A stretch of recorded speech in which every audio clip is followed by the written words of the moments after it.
Começamos. E aí, pessoal, boa tarde. Então, estou aqui com o Dr. Oscar, Dr. Guilherme, meu xará. São da equipe de anestesia que faz anestesia para mim no hospital.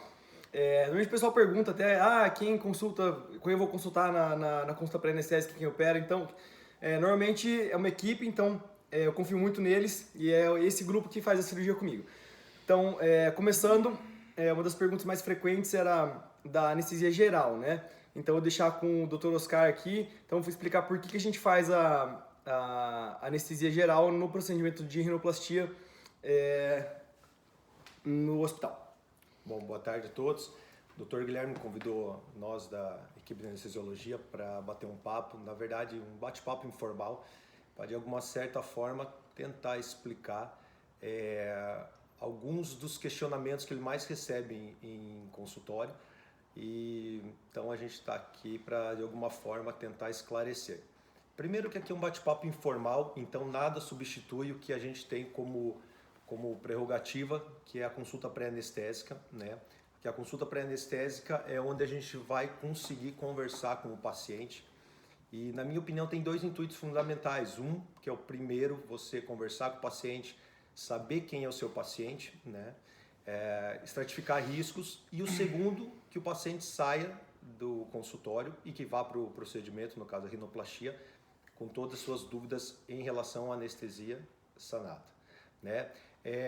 Nós fazemos uma opção pela anestesia geral, né? É óbvio que a gente sabe que existe sedação mais o bloqueio, mas daqui a pouquinho eu vou explicar o porquê da gente optar pela anestesia geral, né? Mas falando que a anestesia ela é algo que ele vem evoluindo muito, né? E um dos propósitos nossos é conversar com o paciente e tirar o máximo do paciente. Como? Através de conversas, através de exames de laboratório, exames de imagem quando necessário, né? E de alguma forma, apesar de ser anestesia geral, essa anestesia é bem individualizada, né? Nós levamos em consideração o sexo masculino e feminino, levamos em consideração o peso, a idade, experiências com procedimentos cirúrgicos prévios, né? Também o tempo do procedimento, qual o procedimento que vai ser efetuado e comorbidades prévias, né? Quando nós conseguimos fazer isso, que é uma cirurgia eletiva, no caso a rinoplastia, a gente consegue preparar da melhor forma o paciente. Então, quem que vai estar apto a fazer a rinoplastia, né? A ser submetido à rinoplastia? Aquele paciente que esteja enquadrado e que tenha condições no momento.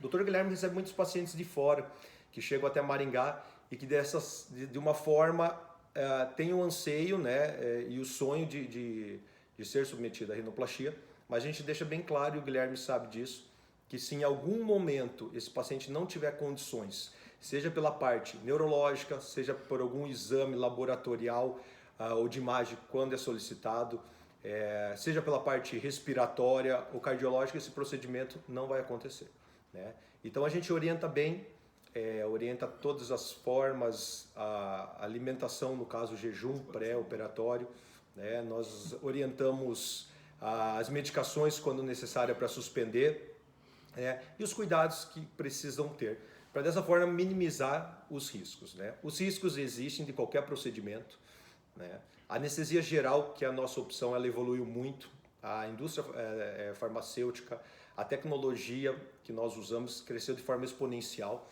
Então, assim, hoje nós temos medicamentos para tratar pré, intra e pós-operatório, que são extremamente eficazes e seguros, né? Então, quem tem medo da anestesia geral, saiba que a gente trabalha não só com, no caso, o profissional, mas a gente tem uma indústria, tanto farmacêutica como tecnologia, com monitorização, com medicações, que são extremamente interessantes. A nossa opção por anestesia geral é por dois motivos básicos, né? O paciente e o cirurgião. O procedimento pode demorar 6, 8 até 10 horas, conforme foi uma rinoplastia que o Dr. Guilherme realizou ontem. E seria um tanto quanto incômodo você permanecer de 6 a 8 a 10 horas sedado, ou um pouco acorda, um pouco dorme, né? Então a gente faz essa opção pela anestesia geral. Além de tudo, existe um pequeno pequeno sangramento durante o procedimento, que é algo controlado, mas que quando vai até as vias aéreas pode dar um desconforto. Então tem alguns pacientes que sentem esse desconforto, outros pacientes acabam ficando um pouco quanto incomodado pela posição. E como o trabalho do Dr. Guilherme é muito detalhado, qualquer movimento brusco ou até leve pode ser que atrapalhe no resultado final. Então nós fazemos essa opção por anestesia geral e o tempo para o paciente que está anestesiado, não importa se é 30 minutos, 8, 10 horas, ele passa de uma forma que é imperceptível. Então quem tem um pouco, né, Guilherme, de medo da anestesia, é tão interessante a gente ver que acaba a cirurgia, às vezes depois de 6, 7 horas, o paciente abre o olho e pergunta, já acabou? Né? Então assim, é uma coisa muito interessante, a percepção do tempo fica bem distorcida, o paciente fica inconsciente, que daqui a pouco o Dr. Guilherme vai falar algo sobre outra pergunta que foi extremamente relevante aí em relação à consciência intraoperatória.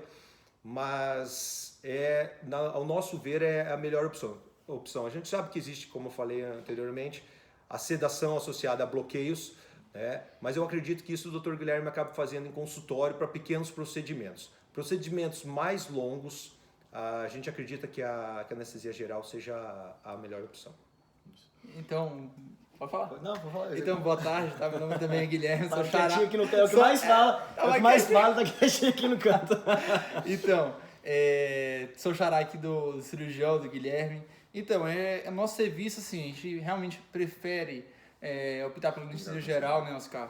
A gente acredita que seja uma anestesia muito mais confortável para o paciente, deixando bem claro aqui que não fazer local com sedação em nenhum momento não está errado fazer. Se você já fez, conhece alguém que fez, não está errado. É tudo a questão da opção do anestesista com o cirurgião. O intuito da gente sempre é dar condições cirúrgicas, né? Deixar o paciente o mais confortável possível para submeter ao procedimento cirúrgico, né? E é isso.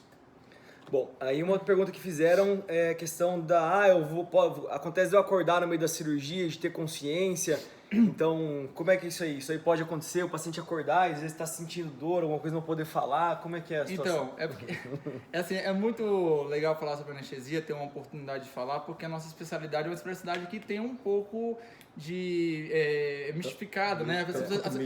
As pessoas têm um pouco de receio. Todo mundo fala, não tem medo da cirurgia, mas tem medo da anestesia. O cara vai, às vezes, abrir a cabeça, tirar um tumor na cabeça e fala pra gente que, meu medo é da anestesia, né? Uhum. Então, assim, é legal, porque assim, realmente tem um pouco de mito sobre anestesia.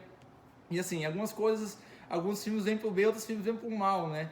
Então, um dos filmes mais clássicos que retrata esse fato é justamente aquele filme A Vida por um Fio, né? Que chama, em inglês é Awake, né? Uhum. Que é acordado, né? Que essa tradução ainda bem que não colocaram acordado, né? Então, aquilo ali, muita gente, até aconselho vocês aí, se você tem um nível de ansiedade fora do comum, não assista, né? Então, o que acontece? No filme, só tira gosto aí pra gente tocar nesse assunto melhor, o paciente ele vai ser submetido a uma cirurgia cardíaca e durante uma boa parte do procedimento ele tem consciência completa do que está acontecendo na sala cirúrgica, tá? É claro que como um filme tem algumas coisas que acontecem nesse momento que não são muitos o que aconteceria, tá? Mas o fato realmente sim, o paciente pode ter experimentar uma coisa que é péssima realmente, né? Ele tem um pouco de consciência intraoperatória do que uma circulante está falando, do que o cirurgião está falando, mas assim, existem alguns fatores de risco para isso, tá? E existem alguns fatores também que a gente pode fazer para prevenir, tá? Então, quais são os fatores de risco, né? Então, pacientes que são usuários de anfetamina, pacientes que são usuários de cocaína, tá? São pacientes que eles têm que relatar numa avaliação pré-anestésica que fazem uso dessas medicações. Não tem nenhum problema, não vou julgar ninguém aqui, cada um faz a sua vida o que quer, mas uma das importâncias da avaliação pré-anestésica também é justamente você falar isso pro anestesista, para a gente poder também se preparar um pouco melhor para você, porque a anestesia é uma coisa individualizada, né? Outras coisas que podem fazer além do paciente. Opa, tô aqui. Outra coisa que pode acontecer, esse daí é o tipo de cirurgia, né? Então, às vezes, assim, cirurgia cardíaca, que é o que é relatado no próprio filme, é um fator de risco, uma cirurgia fator de risco. cirurgias obstétricas, né, que geralmente as pacientes podem experimentar uma consciência intraoperatória, tá? E pacientes de trauma, né? São pacientes que às vezes eles chegam, teve um acidente de carro, de moto, chegam já bem complicado do ponto de vista da depressão e tudo, e acaba o pessoal fazendo um pouco menos de anestesia mesmo, e aí o paciente pode experimentar alguns lapsos de memória, né? Mas no caso e o tipo de anestesia, o que é o último, né? Então tem basicamente aqui 3 tipos de anestesia, tá? Para fazer. A gente poderia fazer local, que é feita pelo cirurgião, mais sedação, que é uma coisa que a gente já falou, o Dr. Oscar falou bem, não faz no nosso serviço. E tem praticamente 2 opções de fazer anestesia geral, tá? A gente poderia fazer anestesia venosa total, que a gente chama, que é a anestesia que todos os medicamentos que o paciente precisa para se manter anestesiado são feitos diretamente apenas na veia, tá? E anestesia combinada ou inalatória, tá? Então a gente opta também pelo nosso serviço fazer uma anestesia balanceada. Então, medicamento o paciente não sentir dor durante a cirurgia, a gente faz na veia, tá? E medicamento para manter o paciente dormindo, né, que é a hipnose, que também vai garantir junto com ele aí o grau de amnésia, a gente faz pela própria ventilação, tá? Então, anestesias que são feitas totalmente na veia, elas têm um risco, né, aumentado, não tão grande, mas um pouco maior do que comparado com inalatória, que a gente chama, que é que a gente usa. Então, acontece, o paciente às vezes, como todas as medicações vão na veia dele, ele pode sofrer durante o processo da cirurgia, está tudo coberto, ele pode ter uma desconexão, o paciente acabar acordando. Então, assim, a gente opta por fazer sempre o que é mais seguro para o paciente. Repetindo, não existe certo nem errado, né? Então, a gente opta por fazer anestesia geral, tá? E fazer anestesia inalatória. Então, é só para terminar a pergunta, pode ter sim, não é uma coisa tão frequente. Graças a Deus, nós, no nosso serviço, nós nunca tivemos nenhum caso, tá? Nunca ninguém relatou, até porque a gente sempre toma muitos cuidados. E uma das coisas que diminui muito a incidência disso é a ação da medicação pré-anestésica, que é um remedinho azulzinho que a gente dá para o paciente antes de ele ir para o centro cirúrgico. Né? Porque ninguém gosta muito de, durante que está indo para o centro cirúrgico, até ser anestesiado, ter aquela recordação, lembrar do que está acontecendo e tudo. Às vezes o paciente chega até acordado para a sala antes de ser anestesiado, mas ele já está sofrendo um processo que a gente chama de amnésia, né? Ele vê se você conversa, fala com ele, mas depois ele não vai recordar mais de nada. Acho que é isso. Um negócio até um pouco paradoxal, que vem muita pergunta, fala, eu tenho medo da anestesia geral e tenho medo de acordar no meio da cirurgia. Então, assim, anestesia local com sedação, você fica semiconsciente a cirurgia praticamente inteira. Então, não é, a gente tá fazendo a cirurgia geral. Supondo que você desperte, mesmo com anestesia geral, a gente não tem problema. Não é, a gente faz o bloqueio também, você não tá sentindo dor. Então, não é nada também, aconteceu, deu acordar no meio da cirurgia. Não tem problema nenhum. Então, a anestesia local com sedação, que muita gente, não, porque eu tenho medo da anestesia geral, eu queria fazer local com sedação. A local com sedação, você fica semi-desperto a cirurgia inteira. Então, são 2 perguntas as mais frequentes e as 2 um pouco paradoxais. Eu queria só complementar algo. A incidência que a gente tem de consciência intraoperatória vem diminuindo muito ao passar dos 30, 40 anos, né? E assim, hoje, estudos dizem mais ou menos que é 0,1%. Então, assim, a cada 1000 pessoas, uma pode ter. Mas vale ressaltar, lendo as perguntas muito frequentes na página do Dr. Guilherme, muitas pessoas falam que tiveram essa consciência. A gente tem que saber separar muito o que é uma sedação do que é uma anestesia geral. Então, vou citar um exemplo. Um paciente foi fazer varizes, né? Então, esse paciente, em muitos serviços, né, ele é submetido a raquianestesia ou a peridural.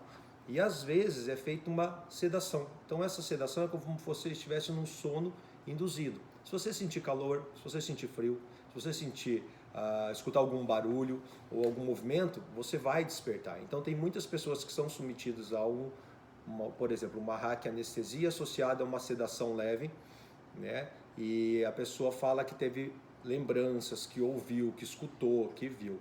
Né? Isso realmente acontece, mas aí que tá, isso não é uma anestesia geral, isso é uma raquianestesia associada a uma sedação, o que é bem diferente realmente de uma anestesia geral. Né? A anestesia geral, nós usamos, como o Dr. Guilherme falou, uma combinação de medicações venosas associadas a inalatório. Né? Cada dia, novamente batendo nessa tecla, a gente tem mais monitorização. Né? Cada dia a indústria farmacêutica evolui mais E a incidência que em 1960 era de 1,3, ou seja, era pequena para 58 anos atrás, hoje diminuiu mais. E hoje está na casa de 0,1 a 0,2. Né? Então isso é interessante que todos saibam, percam um pouco desse medo da anestesia geral e saibam assim, que desta parte nós estamos tanto quanto preparados. Eu falo que assim, a anestesia geral é a anestesia que você nunca se arrepende de ter feito, né? É a anestesia mais segura que existe para um paciente, sempre é a anestesia geral. Isso você não tem sombra de dúvida. Que assim, mas local é sedação, então por que eu não faço? Porque se acontece de sangrar um pouquinho mais, esse sangue pode descer para a garganta e você está acordado. Então, na anestesia geral, a veia está protegida por um tubo insuflado com cuff, então não desce nada para o pulmão. O risco maior durante uma anestesia seria esse, de uma broncoaspiração. Então, uma local é sedação, ao meu ver, é muito mais arriscada para procedimento de via aérea do que anestesia geral. Tá? Então, nisso aí a segurança da anestesia geral é muito maior. Coisa que o pessoal fala, tem risco de eu tomar anestesia e não acordar. Então, só uma resposta rápida. Isso é uma coisa engraçada, assim, porque é uma das coisas que me perguntam demais, né? Fala, doutor, eu acordo quando depois que acabar a cirurgia? Essa é a média mesmo. É assim, paciente quando não acaba o procedimento cirúrgico, a gente desliga os anestésicos, né? Acho que o pessoal não entende, porque assim, a anestesia geral não é assim, aplicou um remédio e você dorme, assim, é uma aplicação contínua, então é monitorado. Aí eles conseguem perceber, o paciente vê nos padrões de monitor, tá começando a acordar, vai lá e aplica uma dose um pouquinho maior. Então eles têm essa capacidade de controle. Pode falar. Mas é isso mesmo. Aqui o Oscar, também aproveitando um pouquinho o que o Oscar falou que assim, que a indústria farmacêutica vem trabalhando, tá, produzindo novos medicamentos e tudo. Então, assim, realmente a anestesia dos últimos 15, 20 anos passou por uma revolução mesmo. Se for para pensar nas especialidades que mais evoluiu. Então, o que acontece? Então, a própria anestesia inalatória que a gente mantém e a anestesia venosa que a gente faz, o medicamento que o paciente não sente dor, são medicamentos que rapidamente eles são eliminados, são metabolizados e o paciente ele não para o efeito clínico dele. Então, acabou a cirurgia, a gente espera, né? A gente não prefere que realmente acordar o paciente quando realmente acabou tudo, inclusive o curativo. Então, vocês têm que, uma parte importante da cirurgia, você sabe mais que ninguém, é o próprio seu curativo e tal, você faz com bastante atenção. Então, a gente espera, acabou tudo, a gente desliga 5 a 10 minutos, geralmente o paciente acorda, tá? E já acorda super bem.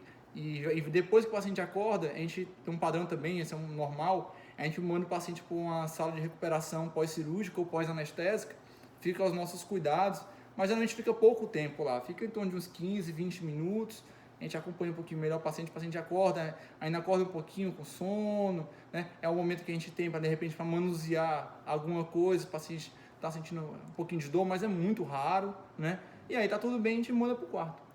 E normalmente a rinoplastia não dói, então a questão de dor que eu estava falando, a gente faz um bloqueio local com anestésico e a maioria das vezes o paciente reclama, na verdade, como a posição acaba ficando a mesma por muito tempo, o pós-operatório de nariz é praticamente indolor, tá? Então que pode acontecer um pouquinho de obstrução e tudo mais, mas se tiver dor, o que acontece? Normalmente é lugar de apoio, às vezes a gente tem algumas precauções, a gente deixa com bota pneumática, a gente vai conversar depois disso aqui. Sim. Mas onde às vezes tem dor local de apoio, ficou muito tempo apoiado aqui, a gente tenta movimentar os braços, movimentar a cabeça, mas normalmente o que acaba incomodando no pós-operatório da rinoplastia é questão de dor, não tem nada a ver com a cirurgia em si, mas sim dos apoios na mesa. Eu tô vendo até, vou para os Estados Unidos semana que vem, vou comprar um colchão diferente de ar para ver se a gente consegue minimizar esse tipo de problema. Só deixa eu virar aqui, porque eu falo menos e as letrinhas estão ficando em cima deles. Aí. Bom, aí pra próxima que eu esqueci de novo. Bora. Tá. Reação anafilática. Então comenta aí se eu vou chegar lá, eu nunca tomei esse tipo de droga, como eu vou saber se eu vou ter alguma alergia isso aí? É feito algum teste antes? E como que funciona isso aí na anestesia? Na verdade, o que acontece é que, novamente, eu retorno ao começo da nossa conversa em relação à consulta pré-anestésica, né? A consulta pré-anestésica é extremamente interessante também para isso, apesar de ser anestesia geral. Novamente, eu estou falando aqui, cada paciente, cada anestesia é individualizada. Então, alguém pode ser, por exemplo, alérgico ao anti-inflamatório, ao analgésico, ao ovo, ao amendoim, que para nós é importante também, né? Então, a gente tenta, na medida do possível, afastar ou minimizar, né, as reações adversas intraoperatórias decorrentes da medicação, né? Então a gente usa alguns medicamentos que servem para quê? Analgesia, para náusea e vômito pós-operatório, para inconsciência, né? No caso a hipnose, relaxamento muscular e por aí vai. Muitos desses medicamentos, obviamente, não são vendidos em farmácia para qualquer pessoa ter acesso. Então, alguns pacientes me perguntam, doutor, eu nunca fui submetido a um procedimento cirúrgico, nunca. Eu não sei se eu tenho alergia, né? Então, ou se tenho, posso ter alguma reação.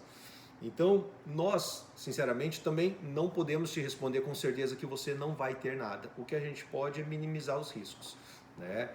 Já ocorreu de algumas vezes, poucas, né? Não é um fato tão frequente, nenhuma com o Dr. Guilherme, mas já aconteceu de alguma medicação não encaixar bem, o paciente fazer um rush cutâneo, ou seja, a pele fica um pouco vermelha, a pressão baixar um pouco, a frequência cardíaca subir um pouco, mas aí neste caso, né, nós temos protocolos, né, que são protocolos feitos pela Sociedade Americana, Sociedade Europeia e a Sociedade Brasileira, que diz o que fazer em cada reação adversa, né? Então, nós fazemos as medicações, induzimos, né? Induzir o quê? Fazer o paciente começar a dormir de forma lenta, e aí a gente consegue perceber onde vai ser a reação, qual foi o medicamento provável que deu alguma reação, né? E reverter isso, né?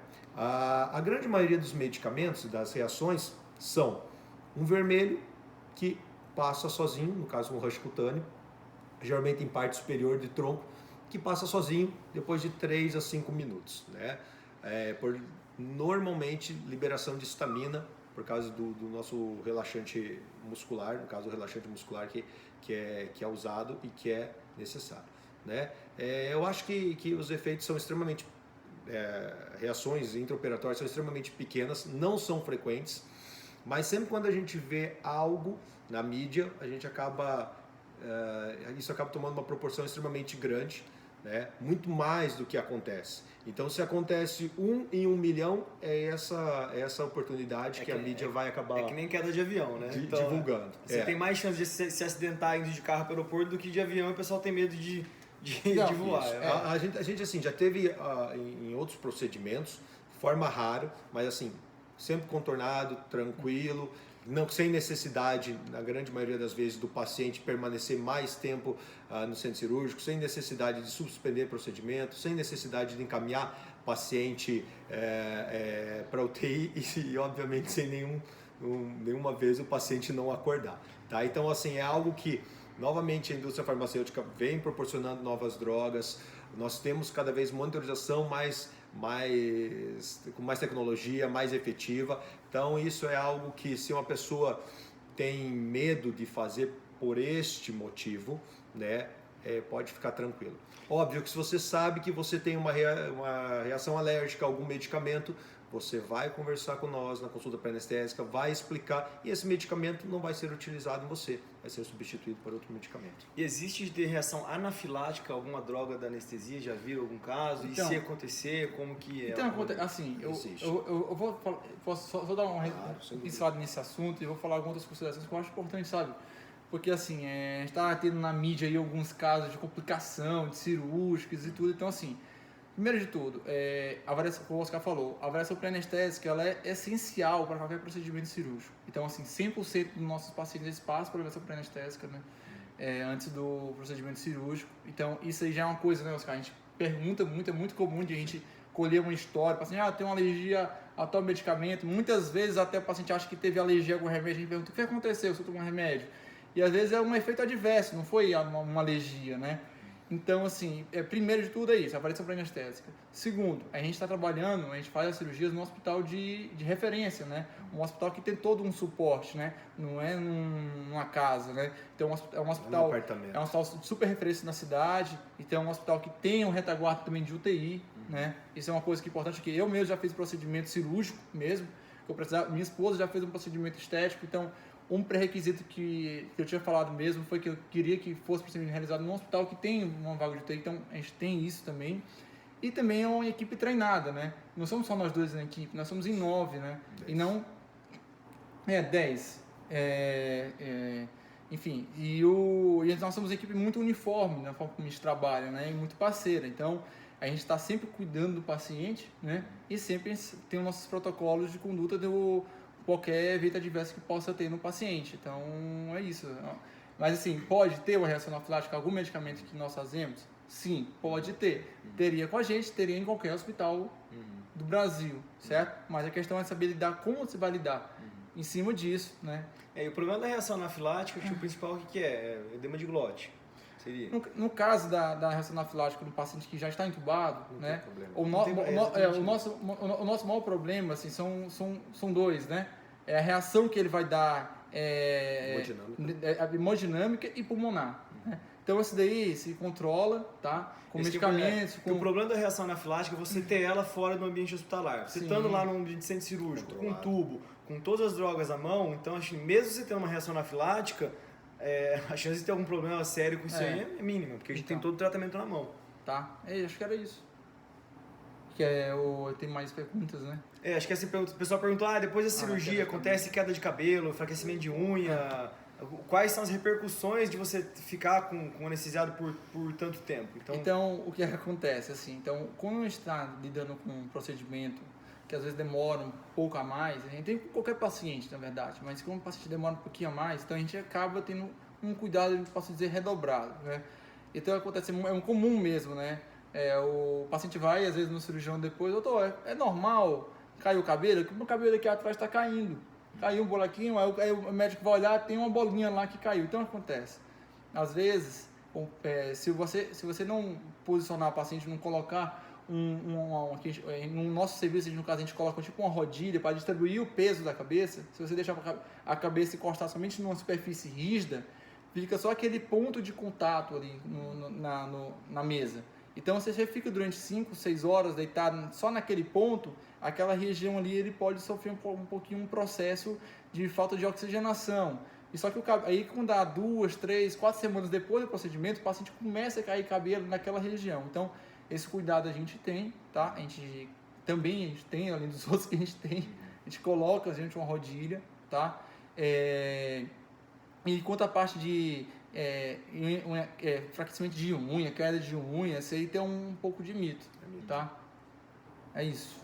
O que mais, Oscar, quer falar aí? Foi questionado, Guilherme, também em relação a pós-operatório, em questão de dor em membro, em relação a náusea e vômito, a dor, né? Então, assim, comenta um pouco sobre isso em relação à dor, a náusea e vômito. Então, assim, o próprio Guilherme falou, né? Não é um procedimento muito doloroso, até porque, lembra lá no começo que a gente falou das anestesias, que pode ser feito com local e sedação? A local sempre é feito pelo Guilherme. Então, assim, o estímulo cirúrgico mesmo é bem pequeno, porque o paciente está anestesiado. Então, isso reflete um pouquinho também no pós-operatório imediato. Então, geralmente os pacientes acordam, eles não se incomodam muito com de dor. E náusea e vômito são os dois maiores problemas, entre aspas, que a gente pode ter com o paciente, né? É o paciente com dor no pós-operatório e o paciente com náusea e vômito. Então, dor raramente tem, como eu já expliquei, e náusea e vômito, uma coisa que poderia dar bastante náusea e vômito seria o próprio sangue, né? Que o sangue, às vezes, esse sangue ele, durante a cirurgia, por mais que anestesia geral, ele vai para a parte de trás da boca e ele desce lá para o estômago, tá? No pós-operatório, o sangue dentro do estômago, ele é muito irritativo e dá muita náusea e vômito, certo? Mas nesse caso, a gente também tem um cuidado, juntamente com o Guilherme. O Guilherme, ele é quem faz, inclusive, isso. A gente, antes de começar a cirurgia, a gente abre a boca do paciente, o paciente já anestesiado, não tá tendo consciência de nada, a gente bota tipo uma compressa, tipo na boca do paciente, lá atrás, para justamente o sangue que durante a cirurgia, que é mínimo, que ele cai, ele vai ser absorvido por isso. E antes do paciente acordar, a gente tira e a gente aspira. Então, praticamente, o paciente não vai ter vai ter zero de sangue no estômago. Então, assim, pode ter náusea e vômito pós-operatório? Pode ter também, tá? Mas pode sangrar. Pessoal, antes de eu dar um adendo aqui, que é muito comentário, eu não sei o que é pergunta e o que não é pergunta. Então, agora, a gente vai falar mais um pouquinho, mas quem tiver alguma dúvida que a gente não respondeu, coloca agora nas perguntas, que eu vou dar uma passadinha, uma selecionada, ver o que a gente às vezes a pessoa não assistiu, mas já está nos comentários, alguma coisa que a gente acha relevante comentar, a gente vai responder a pergunta. Então, a partir de agora, quem puder, quem quiser fazer alguma pergunta nos comentários e depois, na hora a gente acabar, encerrar o assunto aqui, vou dar uma lidinha e ver se a gente complementa alguma coisa. Então assim, o Guilherme falou que eu tenho adaptado, na verdade, a forma de colocar o tampão, porque assim, eu colocava antes um pouquinho para baixo, lá perto do tubo na língua. E ainda assim a gente via que saía um pouquinho a gaze suja, e mesmo assim, mesmo absorvendo, acabava descendo um pouquinho e o paciente podia ter alguns casos de náusea e vômito pós-operatório de sangue, tá? A última cirurgia que eu fiz eu modifiquei, eu até peguei o meu abridor de boca de amígdala e eu tô colocando a gaze na parte de cima e na parte de baixo. Então o último paciente que eu operei, realmente ele teve 0 de náusea e vômito, e realmente a gaze que ficou, eu coloquei metade para cima e metade para baixo. Metade de cima ficou suja, metade de baixo ficou limpa. Então quer dizer que todo o sangue que desceu realmente ficou represado naquela gaze. Então eu acredito que a partir de agora a gente vai ter cada vez menos náusea e vômito pós-operatório, que é mais pelo sangue no estômago que irrita mesmo. Então, existe medicamentos cada dia mais eficazes nessa parte do controle de náusea e vômito, e a gente procura fazer sempre nos pacientes. Então, é muito raro, eu realmente não recordo a última vez que ou então o Oscar, ou então do nosso grupo, que paciente do Guilherme, que a gente tenha tido problema com náusea e vômito. Tem cirurgias também, que não é o caso, outros tipos de cirurgia, que os pacientes podem experimentar mais náusea e vômito pós-operatório, tá? Não é o caso. É importante também salientar nesse quesito que existe um índice, né? Um índice e um protocolo do que vai em relação a quem é o paciente e alguns scores que são feitos e é uma pontuação. E dentro dessa pontuação que nós fazemos, né? Que vai da cirurgia, o local de cirurgia, o tipo da cirurgia e o paciente, a gente consegue ver se é necessário 1, 2, 3 medicações ou mais para minimizar essa quantidade de esse suposto náusea e vômito, né? E aí tem pacientes que falam assim, nossa doutor, mas eu veio uma medicação na minha conta, eu tive que pagar e essa ação ela teve um custo e me falaram que era para náusea e vômito, eu nem vomitei. Aí eu olho e falo, que bom, né? Que bom, significa então que essa medicação foi eficiente. E isso a gente consegue como? Também na consulta pré-anestésica, conversando, né, batendo um papo e conseguindo estratificar e pontuar esse score. Né? Agora o Dr. Guilherme está... Gente, então é o seguinte, as perguntas mais requisitadas aí a gente acabou respondendo. Então, se tiverem outras perguntas, outras dúvidas, pergunta aí que o Guilherme está aqui, ó, de lado, batendo foto, para a gente responder as perguntas. Efeito colateral da anestesia geral. Um monte de perguntas. A gente já conversou, já falamos, os efeitos que podem, né, ser náusea, vômito, dor pós-operatório, o Dr. Guilherme já esclareceu. Né? A história de unha fraca, quebrar, pele ressecar, isso é mito. Né? A história da queda do cabelo, propriamente dita, as medicações não têm efeito. O que pode ser a pressão, né, da cabeça num determinado local. Um bom tempo, o Dr. Guilherme ele tem uma rodilha dele de silicone que minimiza isso bastante, né? Então a gente tenta cada dia mais adaptar para o conforto do paciente. Então a gente conversou com o Guilherme, estamos precisando de um colchão, vai atrás. O Guilherme já está indo atrás, essa rodilha, as botas pneumáticas, um colchão que nós temos hoje na região do glúteo e sacral, então assim... o Guilherme também não mede esforços para fazer com que os pacientes saiam do procedimento de forma confortável. E aí, o que mais? O que tem pergunta aí? Torto aqui, deixa eu ver se... Efeito colateral, já respondemos. Quanto maior o tempo anestesiado, maior o risco da anestesia? Olha, assim, é claro que o tempo cirúrgico é uma coisa que importa, assim, em problemas que o paciente possa vir a ter. Mas assim, que nem a gente respondeu. Eu já fiz anestesia de 24 horas, de 30 horas, tá? As nossas anestesias, nossos procedimentos cirúrgicos estão durando a média de 6, 8, às vezes, dependendo do paciente, né? Se é um paciente que o Guilherme tem um pouco mais de dificuldade, o paciente já operou outras vezes e tudo, acaba passando um pouquinho mais, para 9, 10 horas, tá? Então assim, mas os cuidados que nós temos no intraoperatório são cuidados que mais que suficientes para o paciente não apresentar problema algum, tá? Nesse ponto aí não tem nenhum problema. Gente, eu acho que a maioria a gente respondeu, perguntaram o diâmetro do tubo, se machuca a garganta. Então, assim, eu fiz um procedimento cirúrgico, né? Foi com anestesia geral, tá? realmente, eu, no pós-operatório, praticamente, eu tirei a tireoide, tá? Para explicar. Não senti nada de dor no pós-operatório, mas realmente o que mais me incomodou foi que eu engoli um pouco no pós-operatório e senti um pouquinho de incômodo, tá? Mas assim, o diâmetro do tubo, a gente, como é uma cirurgia estética, geralmente os pacientes são pacientes jovens, né? Então a gente acaba passando um tamanho de tubo, é o mínimo necessário, digamos assim, para anestesia, tá? Em outros tipos de anestesia, outros tipos de paciente, é necessário sim a gente passar um tubo mais grosso. Esse sim, ele pode, de repente, no pós-operatório, incomodar um pouquinho mais, tá? O paciente pode ter um pouco de incômodo? Pode, mas não é muito frequente não, porque a gente passa um tubo fino, o mínimo necessário. Outra coisa que o pessoal pergunta é, depois que acorda, quanto tempo como é que é o despertar da cirurgia? Ele fica desconfortável, ele lembra do que aconteceu, ele acorda com o tubo na garganta, já acorda que ele acorda já está sem o tubo, como que é esse procedimento? Quanto tempo ele leva para realmente voltar à consciência normal? Quanto tempo daquilo lá, enfim, entenderam? Na verdade, assim, o despertar, a gente, após terminar o procedimento, fazer o curativo, a gente vai diminuindo as drogas, né, as medicações, até desligar. Né? Cada paciente, obviamente, tem um tempo de metabolização, né? E aí a gente consegue perceber, através da monitorização, o momento que o paciente vai acordando. Existem pacientes que acordam extremamente tranquilos, existem os pacientes que acordam um pouco mais agitados, né? É a mesma coisa que perguntar para uma pessoa como ela acorda cedo. Quando ela é chamada, às vezes a pessoa acorda numa tranquilidade, outros acordam já vestindo a roupa e saindo correndo, né? Então, assim, a gente tem todos os tipos, mas a grande maioria dos pacientes, vale lembrar, assim, informar que não acordam como tivesse sabendo de tudo, onde está, o que está fazendo. É um despertar lento, então a pessoa começa a escutar, começa a enxergar, começa a responder comandos para abrir a boca, para se mexer, né? Mas na maioria das vezes a gente tenta como? Fazer esse despertar o mais tranquilo possível, sem agitação, para que o paciente não faça força, não sinta desconforto, né?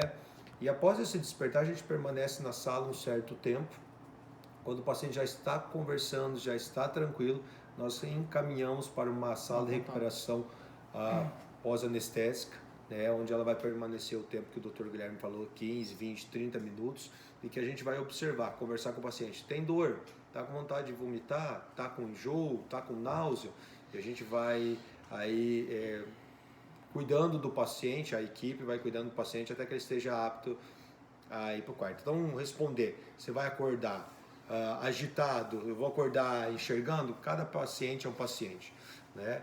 Mas a grande maioria dos despertares são tranquilos, mas você não desperta como estivesse conversando, não. Você vai escutando, parece de longe, a voz vai ficando mais próxima, vai enxergando aos poucos, né? Mas a grande maioria dos despertares é bem tranquilo. A gente acaba quando o paciente já assumiu o controle. Quando o paciente já assumiu o controle, quando o paciente já está respirando, quando o paciente já consegue proteger as vias aéreas, a gente acaba tirando do tubo e a grande maioria, pelo menos os pacientes que eu faço, acordam quando começa a ter a percepção real, já estão sem o tubo. Tá, não, ali eu vi uma pergunta. Então assim, resumidamente isso aí que na prática, nenhum paciente reclama da anestesia geral, nenhum paciente reclama da hora de acordar. A reclamação que às vezes tem é realmente quando desce sangue, tem um pouquinho de náusea e vômito num pós-operatório ali depois de 1 hora mais ou menos, depois da cirurgia. E eu já fiz umas 4 perguntas legais assim. Você lembra do quadro? É porque é engraçado que a gente tem que dar a volta aqui e ficar de lado olhando as perguntas. Então assim, eu vi uma menina perguntando da sonda vesical. Então assim, geralmente a gente, qualquer procedimento acima de 4 horas de cirurgia, tá? No nosso caso, a gente, como eu falei, de 6 a 8 horas na média. Então, o ideal é a gente fazer a sondagem vesical, porque o paciente já tem uma produção de urina, né? Então, a gente pode fazer o que a gente chama de bexigoma. A bexiga, simplesmente, fica gigante. Então, o que acontece? A gente opta por fazer essa sondagem vesical, a gente sempre faz, mas como? A gente faz depois que já está realizada a anestesia geral, tá? E antes do paciente acordar, a gente já tira a sonda vesical, tá? Então, o paciente nem sabe, assim, não vai ter essa consciência de ter sido sondado, de eu ter tirado, eu ter acordado com a sonda, tá? Isso já é uma pergunta. Outra pergunta que eu achei interessante é que a nossa amiga aí ficou com dúvida um pouco de como é que é feita a respiração durante o procedimento. Então, acontece. Então, quando os medicamentos que a gente faz na veia fazem com que você, entre aspas, pare de respirar, tá? Então, a gente tem que assumir essa função, tá? Então, existe vulgarmente falando, a gente chama de carrinho de anestesia, mas na verdade é um equipamento de anestesia, tá? Nele tem chama de ventilador mecânico, tá? Então, o que acontece? A gente acaba, você não respira, então a gente assume essa função por você no ventilador, tá? Então, você fica no ventilador durante todo o procedimento cirúrgico, tá? Outra coisa, ela perguntou quanto à parte de se fica um anestesista. Sim, fica um anestesista durante o procedimento cirúrgico, tá?